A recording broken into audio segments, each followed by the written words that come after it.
Hola, hoy es el viernes 22 de septiembre de 2017. Hoy quiero comentarles a esta hora, casi las 10 de la mañana de este viernes, acerca de lo sucedido ayer con un subsecretario de la Marina que tuvo que cumplir el muy penoso papel de reconocer una equivocación muy grave de una de las secretarías más poderosas de este sexenio y del anterior, el de Felipe Calderón. Ha sido un momento institucionalmente preocupante, delicado, lamentable y políticamente muy sugestivo. Un momento institucional muy lamentable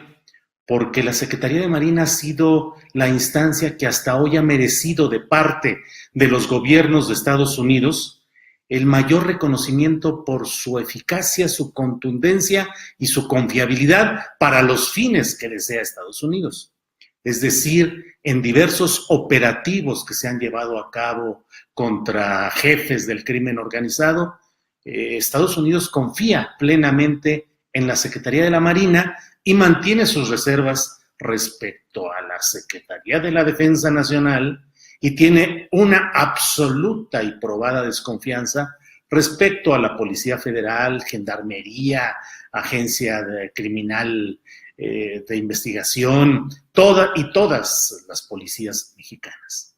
La Secretaría de Marina ha tenido un rol fundamental en el ejercicio duro, seco del poder y es una especie de la reserva armada del actual gobierno mexicano y de la confiabilidad de Estados Unidos para la gobernabilidad en México. Lo que vimos ayer es un espectáculo pues verdaderamente deplorable porque el oficial mayor de la Secretaría de la Marina mantuvo durante largas horas una narrativa, una historia que estuvo suministrando codo con codo a Televisa y que finalmente resultó absolutamente falsa, la de la niña Frida Sofía. ¿Cómo es posible que un alto funcionario de la Secretaría de Marina, el oficial mayor,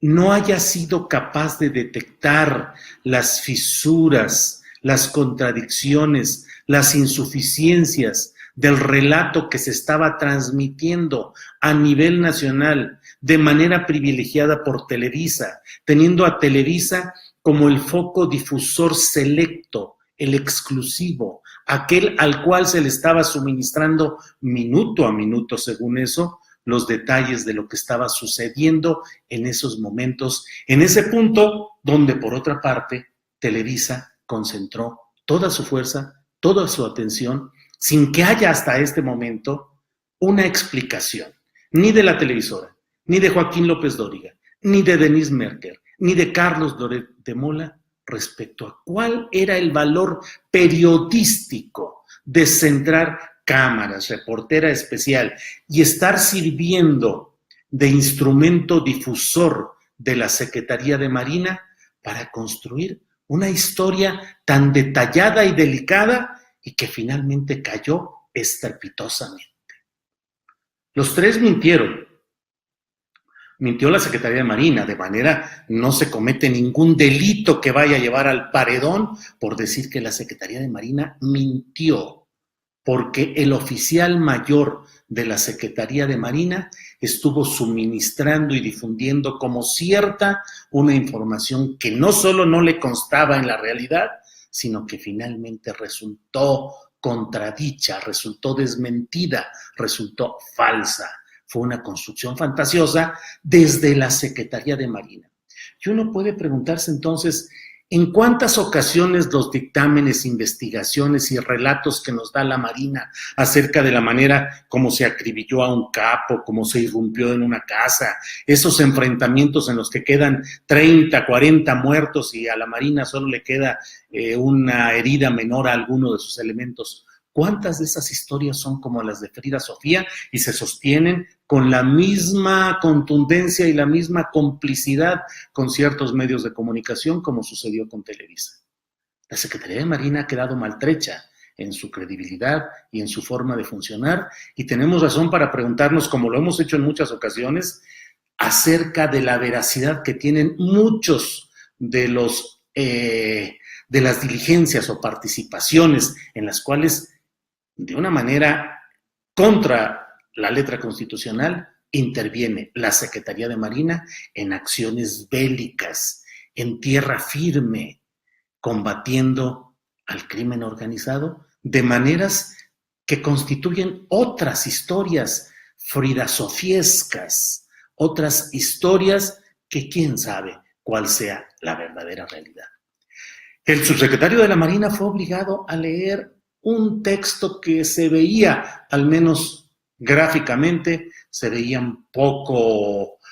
firmes y poco convencidos, tanto el oficial mayor, que había sido casi el locutor, el ventrílocuo del poder para con Televisa,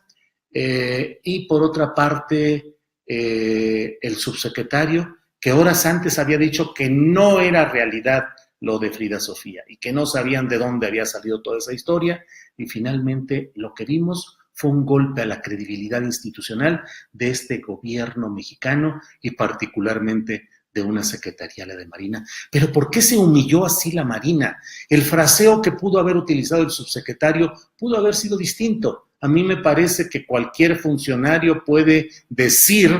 que en momentos tan críticos y controvertidos y con tanto torbellino de información, su oficina va suministrando lo que va sucediendo, pero que corresponde a cada medio corroborar, verificar y ampliar su foco de atención para tener una mayor visión del asunto. Finalmente, los periodistas no podemos ampararnos en que el gobierno me dio un boletín o que el subsecretario o el oficial mayor que estaba a un lado mío me susurraba al oído, me decía o me pasaba o me aseguraba que las cosas fueran como yo las estaba diciendo.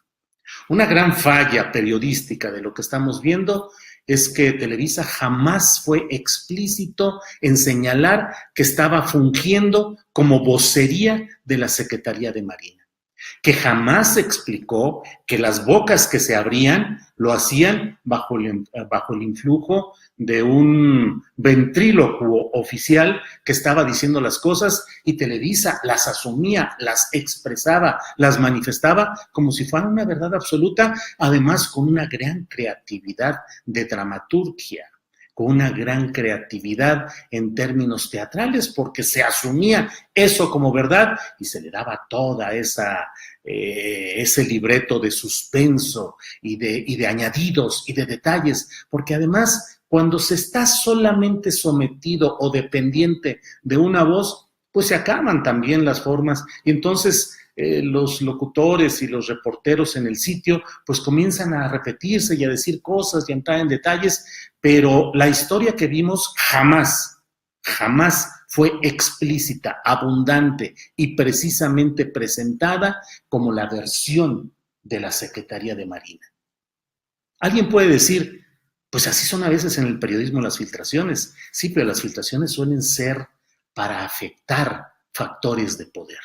Personas inconformes, resentidas o bien con una valentía cívica dan a conocer cosas que son del interés público y los gobiernos no desean señalarlas o darlas a conocer. Pero aquí era una filtración desde el poder, era una filtración desde la Secretaría de Marina. Se estaba fungiendo como ducto comunicante de los intereses de una facción de la Secretaría de Marina, de una facción. Ahora estamos hablando de facciones dentro de la Secretaría de Marina, el oficial mayor manejando las cosas de una manera y el subsecretario, que seguramente tuvo que haber tenido la autorización y la indicación del secretario de Marina para decir lo que dijo, pues diciendo otra cosa. Televisa asumiendo en términos muy irritados algo que no corresponde solamente al terreno de lo periodístico, sino de las relaciones entre el periodismo y el poder. Televisa se sintió traicionada porque sirvió, se prestó a esta historia construida desde un grupo de poder en la Secretaría de Marina y a la hora de la hora pretendió otro grupo, otra voz, otra indicación dejarla en fuera de lugar y dejarla exhibida como una constructora de mentiras. Y entonces ahí vino algo que debe haber llegado hasta lo más alto de la pirámide del poder mexicano, seguramente con Enrique Peña Nieto hablando para girar instrucciones de algo que además también tenemos que tener presente en estos análisis que estamos haciendo. En el fondo, más allá de lo que suceda hoy en lo inmediato, el aparato de poder no permitió ayer que hubiera fisuras. Y entonces lo que se hizo fue rápidamente remediar, resanar, repellar y tratar de no construir o no permitir que hubiera una ruptura con un aparato de poder mediático como es Televisa. Lo que sucedió ayer nos da una medida del tamaño de las alianzas, de los proyectos y de lo que se va a hacer rumbo a 2018. Televisa y la Secretaría de Marina, más allá de estas divergencias actuales, mantienen una unidad forzada con vista a lo que viene. Pero no solo mintieron Televisa al no explicitar que estaba fungiendo como vocería del poder. No solo mintió la Secretaría de Marina al decir que, al contradecirse y al entrar en toda esta serie de complicidades y de choques en cuanto a opiniones y posturas. También mintió de manera pasiva Aurelio Nuño, porque necesitamos saber, señor secretario de Educación Pública, ¿qué hacía usted y por qué se pasó tanto tiempo ahí en ese colegio, Enrique Rebsamen? ¿Por qué se pasó todo ese tiempo ahí a la espera de qué? ¿No merecía el resto del país la atención que usted le regateó, le negó por estar esperando qué? Además, en términos estrictamente políticos, he de decir que el hombre de fuerza política más importante que estuvo en este proceso fue Aurelio Nuño. Fue el político y el civil con más mando y más poder. Estuvo en contacto, estuvo analizando, estuvo atento a todo esto. ¿Cuál es la responsabilidad de Aurelio Nuño en esta construcción política que parecía que esperaba un desenlace feliz, que hubiera sido una especie de destape obligado, de destape festivo, triunfal, épico, ante un rescate que tardó tanto y que finalmente llegó a nada? En la columna Astillero que hoy se puede leer en La Jornada, yo pregunto, del secretario de la Esperanza, Nuño, no se supo nada más de trascendencia hasta la hora de cerrar la presente columna, ayer cuando la escribí.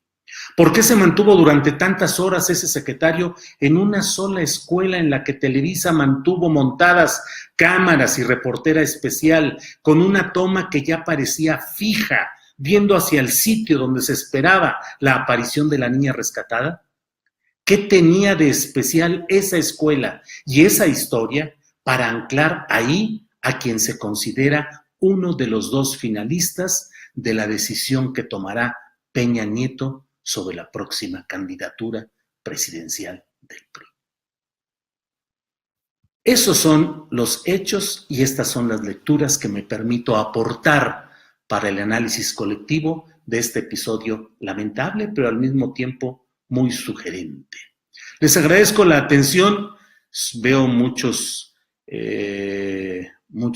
comentarios, se los agradezco y los leeré todos y volvemos a platicar más tarde con algo más que se vaya. Teletonalizaron el asunto y Pedro Torres, claro, Pedro Torres, el constructor de los reality shows, de las grandes telenovelas, iba a filmar solamente lo que sucediera en el momento del rescate de Frida Sofía para tejer a partir de ahí la Rosa de Guadalupe Frida Sofía, o estaba ahí para hacer las tomas de calidad y de ubicación correcta para armar una campaña propagandística posterior del secretario Aurelio Nuño Frida Sofío. Que, bueno, ¿qué es lo que sucedió? ¿Por qué estaba ahí un productor de telenovelas en el lugar?